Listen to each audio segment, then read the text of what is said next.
Hello viewers, எல்லாருக்கும் வணக்கம். நம்ம இந்த வீடியோவில் 12th October 2023 மார்க்கெட் அப்டேட்டை பார்க்கலாம். அப்புறம் ஸ்டாக்ஸ் பிபிசிஎல், கோல் இண்டியா, மாருதி சுசுகி இதெல்லாம் இதுக்காக ரேலி ஆச்சுது. இன்ஃபோசிஸ், அப்பல்லோ ஹாஸ்பிட்டல்ஸ், அப்புறம் டெக் மஹேந்திரா இதெல்லாம் இதுக்காக விழுந்துச்சு. எஃப்எஸ்டிஎஸ் இவங்கெல்லாம் வந்து எவ்வளோ க்ரோர்ஸ்க்கு ஸ்டாக்ஸை பை அண்ட் செல் பண்ணியிருக்கிறாங்க. யூஎஸ் மார்க்கெட் வந்து எதுக்காக விழுந்துச்சு, க்ரூடு கரன்சி, இதோட ரேட்ஸ் எல்லாத்தையும் நம்ம இந்த வீடியோவில் பார்க்கலாம். ஃபஸ்ட் வந்து மார்க்கெட் அப்டேட்டை பார்த்துடலாம். நீங்கள் என்ன இந்த சேனலை சப்ஸ்கிரைப் பண்ணாமல் இருந்தால் மறந்துடாமல் சப்ஸ்கிரைப் பண்ணிடுங்க. அப்படி அந்த பெல் ஐக்கானை கிளிக் பண்ணிங்கன்னா டெய்லி அப்டேட்ஸ் தவறாமல் கிடைக்கும். நிஃப்டி பார்த்திங்கன்னா ஒரு 17 பாயிண்ட்ஸ் விழுந்துருந்துச்சு. சென்செக்ஸ் வந்து 64 பாயிண்ட்ஸ் வந்து விழுந்துருந்துச்சு. ஸோ பெரிய அளவுக்கு லாஸ் எதுவும் மேக் பண்ணல. ஸ்டில் வந்து நெகட்டிவ் சைடில் தான் க்ளோஸ் ஆச்சுது. ஸ்டாக்ஸை பார்த்தோம் அப்படின்னா பிபிசியில் வந்து ஒரு 6 பாயிண்ட் வந்து ரேலி ஆகிருக்குது. அதாவது ப்ரோக்கரேஜ் சிட்டி வந்து பிபிசிஎலுக்கு வந்து பை கால் கொடுத்துருக்குறாங்க. அதுதான் இது ரேலியானதுக்கு காரணம். அது மட்டும் இல்லாமல் அவங்க வந்து டார்கெட் வந்து 445 வந்து ஃபிக்ஸ் பண்ணியிருக்கிறாங்க. இப்போதைக்கு பார்த்திங்கன்னா அது 348 ட்ரேட் ஆகிட்டுருக்குது. ஸோ ஏறக்குறைய 100 பாயிண்ட்ஸ் வந்து அப்சைடு போகிறதுக்கு ரீசன் இருக்குது, அதாவது வாய்ப்பு இருக்குது அப்படிங்கிற மாதிரி சொல்லியிருக்கிறாங்க இந்த ப்ரோக்கரேஜ். ஸோ அதனால் பார்த்திங்கன்னா நல்லாவே ரேலி ஆகிருக்குது. அது மட்டும் இல்லாமல் அவங்க வந்து Q2 வந்து நல்ல ரிசல்ட்டு கொடுத்துருந்தாங்க. அதனால் வரப்போகிற குவார்ட்டரில் இன்ட்ரிம் டிவிடெண்ட் வந்து நல்லா அதிகமான அளவுக்கு வந்து அவங்க கொடுக்குறதுக்கு வாய்ப்புகள் அதிகமாக இருக்குது. அதனால் ரேலியாக இருக்குது. அப்புறம் கோல் இண்டியாவை பார்த்தோம் அப்படின்னா ஏறக்குறைய சேம் நியூஸு தான். கோல் இண்டியா வந்து இப்போதைக்கு 52 வீக் ஹையில் இருக்குது. அது மட்டும் இல்லாமல் கோல் இண்டியாவோட ப்ரொடக்ஷன் பார்த்திங்கன்னா 2023 ரொம்பவே அதிகமாக இருக்குது. ஸோ எல்லாமே பாசிட்டிவாக இருக்கிறதுனால கோல் இண்டியாவில் வந்து அவங்க ஒரு நல்ல டிவிடெண்ட்டு கொடுக்குறதா இருக்கிறாங்க.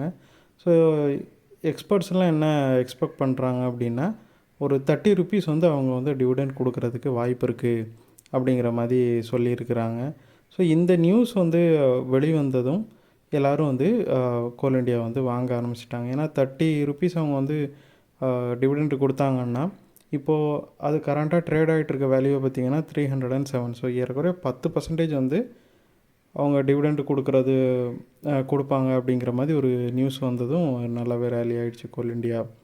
அப்புறம் மாருதி சுசுகியை பார்த்தோம் அப்படின்னா அவங்க வந்து குஜராத்தில் இருக்கிற சுசுகி மோட்டார்ஸ் குஜராத்தை வந்து 100% ஸ்டேக்கை வந்து அதில் அக்வயர் பண்ணுறதுக்கான ஒர்க் பண்ணிகிட்ருக்குறாங்க. ஸோ அந்த கம்பெனி ஃபுல்லாகவே டேக் ஓவர் பண்ணுறதா இருக்கிறாங்க மாருதி சுசுகி. ஸோ இந்த நியூஸை கேட்டதும் வந்து மாருதி சுசுகி நல்லா ரேலி ஆகிருக்குது. அப்புறம் இன்ஃபோசிஸை பார்த்தோம் அப்படின்னா ஒரு 28 பாயிண்ட்ஸ் வந்து விழுந்துருக்குது. ஸோ இன்ஃபோசிஸோட Q2 ரிசல்ட் வந்துச்சு. அதில் அவங்க நெட் ப்ராஃபிட் பார்த்தோம் அப்படின்னா 3.2 வந்து இயர் டு இயர் வந்து ரைஸ் ஆகிருக்குது. ஸோ இது ரூபாயில் சொல்ல போனோன்னா 6212 crore வந்து ப்ராஃபிட் கிடச்சிருக்குது. ஸ்டில் வந்து இன்ஃபோசிஸ் ஏன் விழுந்துச்சுன்னு பார்த்தோம் அப்படின்னா அவங்க வந்து அவங்களோட ரெவென்யூ க்ரோத் கைடன்ஸை வந்து கம்மி பண்ணியிருக்கிறாங்க. ஏற்கனவே வந்து 1%லேருந்து 3.5% வரை அவங்களோட க்ரோத்து இருக்கும் அப்படிங்கிற மாதிரி எக்ஸ்பெக்ட் பண்ணாங்க. பட் இப்போ என்ன சொல்லியிருக்காங்க அப்படின்னா 1%லேருந்து 2.5% தான் க்ரோத் இருக்கும் அப்படின்னு. ஏறக்குறைய வந்து ஒரு பாயிண்ட்டை வந்து அவங்க 1% வந்து கம்மி பண்ணியிருக்கிறாங்க அவங்களோட எக்ஸ்பெக்டட் ரெவென்யூ க்ரோத்தை. ஸோ இது வந்து எதை மீன் பண்ணுது அப்படின்னா ஐடி செக்டாரில் வந்து எதுவுமே இப்போதைக்கு வந்து ஒரு நல்ல சிச்சுவேஷனில் இல்லை, அந்தளவுக்கு லாபங்கள் எதுவும் இல்லை அப்படிங்கிறது தான் காட்டுது. ஏன்னா இன்ஃபோசிஸ் வந்து ஒரு மிகப்பெரிய கம்பெனி.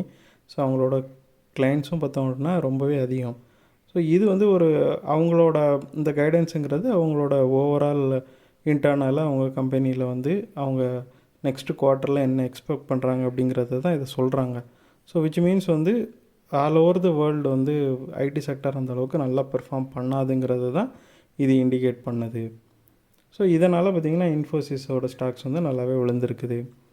அப்புறம் அப்பல்லோ ஹாஸ்பிட்டல்ஸை பார்த்தோம் அப்படின்னா ஒரு 99 பாயிண்ட் வந்து விழுந்திருக்குது. அப்பல்லோ ஹாஸ்பிட்டல்ஸ் வந்து முந்தின நாள் நல்லாவே ரேலி ஆச்சுது. இப்போ வந்து ப்ராஃபிட் புக்கிங் மாதிரி கொஞ்சமாக கம்மியாக இருக்குது. அப்புறம் டெக் மஹேந்திராவை பார்த்தோம் அப்படின்னா ஒரு 32 பாயிண்ட்ஸ் வந்து விழுந்திருக்குது. ஸோ இதுக்கும் ரீசன் வந்து இன்ஃபோசிஸோட Q2 ரிசல்ட்டு தான். பட் இன்ஃபோசிஸ் விழுந்ததை விட இது விழுந்த பர்சன்டேஜை பார்த்தோம்னா அதிகமாக இருக்குது. ஸோ அதுக்கு ரீசன் என்னன்னு பார்த்தோம் அப்படின்னா ஒன்று வந்து ஐடி செக்டார் ஃபுல்லாகவே வந்து விழுந்துட்டுருக்குது இன்ஃபோசிஸோட ரிப்போர்ட்டுக்கு அப்புறமா. ஸோ அதுதான் டெக் மஹேந்திராவையும் பாதிச்சிருக்குது. பட் டெக் மஹேந்திரா பார்த்திங்கன்னா ஒரு லாஸ்ட்டு 1 வீக்காக வந்து நல்லாவே ரேலி ஆகிட்டு இருந்துச்சு. அதாவது 1 வீக்குமே ரேலி தான் ஆகிட்டு இருந்துச்சு. ஸோ அது வந்து நல்ல ஒரு கெயின் பண்ணி பொசிஷனில் இருந்துச்சு. ஸோ அதனால் இந்த 2 நியூஸும் அதாவது இந்த நியூஸும் வந்துச்சு, ஐடி செக்டார் வந்து அதிகமாக பெர்ஃபார்ம் பண்ணாது நெக்ஸ்ட் குவார்ட்டரில் அப்படிங்கிறத இண்டிகேட் பண்ணுற மாதிரி இன்ஃபோசிஸோட ரிசல்ட்டும் வந்துச்சு. டெக் மஹேந்திராவும் 4 நாள் நல்லா ரேலி ஆகி ஒரு பொசிஷனில் இருந்துச்சு.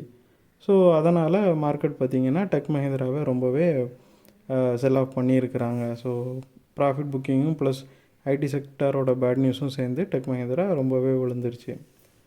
அப்புறம் எஃப்ஐஸை பார்த்தோம் அப்படின்னா ஒரு 1862 crore வந்து செல் பண்ணியிருக்கிறாங்க. இது அவங்களோட 17th கன்சிக்யூட்டிவ் செல்.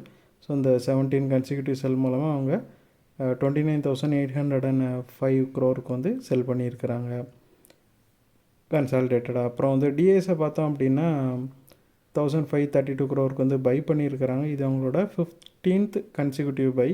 ஸோ இந்த 15 டேயில் அவங்க பார்த்திங்கன்னா 21,722 crore பை பண்ணியிருக்கிறாங்க. ஸோ ஒரு 8,000 crore வந்து டிஃப்ரென்ஸ் இருக்குது எஃப்ஐஎஸ்க்கும் டிஎஸ்க்கும். ஸ்டில் வந்து டிஎஸ் வந்து நல்ல அளவுக்கு பை பண்ணியிருக்கிறாங்க. அப்புறம் யூஎஸ் மார்க்கெட்டை பார்த்தோம் அப்படின்னா டவ் 173 பாயிண்ட்ஸ் வந்து விழுந்துருந்துச்சு. நாஸ்டாக் 27 பாயிண்ட் விழுந்துருந்துச்சு. நாஸ்டாக் வந்து 85 பாயிண்ட் விழுந்துருந்துச்சு. S&P 500 வந்து 27 பாயிண்ட் வந்து விழுந்துருந்துச்சு. யூஎஸ் மார்க்கெட் எதுக்காக திடீர்னு விழுந்துச்சுன்னு பார்த்தோம் அப்படின்னா ஏற்கனவே வந்து ட்ரெஷரி ஈல்டு வந்து நல்லாவே இன்க்ரீஸ் ஆகிட்டு இருக்கிறதுனால மார்க்கெட் ஒரு மாதிரி பயத்தில் தான் இருந்துச்சு. இப்போ பார்த்திங்கன்னா இன்ஃப்ளேஷன் டேட்டா வந்துருக்குது. இந்த டேட்டா வந்து யாரும் எக்ஸ்பெக்ட் பண்ணாத அளவுக்கு ரொம்பவே மோசமாக வந்திருக்குது. ஸோ அதனால் மறுபடியும் வந்து ட்ரெஷரி ஈல்டு இந்த இன்ஃப்ளேஷன் டேட்டானால் எகெயின் இன்க்ரீஸ் ஆகிடுச்சு. ஸோ ட்ரெஷரி ஈல்டு வந்து ரொம்பவே கெயின் ஆகிட்டு போயிட்டே இருக்குது. அதுவும் இல்லாமல் இந்த இன்ஃப்ளேஷன் டேட்டா வந்து ஒருவேளை அதாவது வரக்கூடிய மந்தில் வந்து ஃபெட் வந்து இன்ட்ரெஸ்ட் ரேட்டை அதிகமான அளவுக்கு இன்க்ரீஸ் பண்ணுறதுக்கு இது ஒரு காரணமாக அமைஞ்சிரும் அப்படின்ட்டு மார்க்கெட் ஃபுல்லாகவே பயப்படுது. ஸோ அதனால் பார்த்திங்கன்னா மார்க்கெட்டு நல்லாவே விழுந்திருக்குது. அப்புறம் க்ரூடை பார்த்திங்கன்னா பெருசாக எந்த சேஞ்சும் இல்லை. ஒரு 0.59 வந்து அப்பாக இருக்குது. 86.41 ட்ரேட் ஆகிட்டு இருக்குது. கரன்சியை பார்த்தோன்னா USD இந்தியன் ருபிக்கு அகேன்ஸ்டாக 83.24 இருக்குது. 0.06 வந்து அப்பாக இருக்குது. கோல்டு பார்த்திங்கன்னா 1881 இருக்குது. 6 பாயிண்ட்ஸ் வந்து விழுந்திருக்குது. ஸோ இந்த வீடியோவில் நான் உங்களுக்கு கொடுத்த இன்ஃபர்மேஷன்ஸ் எல்லாம் கண்டிப்பாக ஹெல்ப்ஃபுல்லாக இருந்திருக்கும் நான் நம்புகிறேன். இது உங்களோட ஃபியூச்சர் ட்ரேடிங் செஷனுக்கு கண்டிப்பாக ஹெல்ப் பண்ணும்.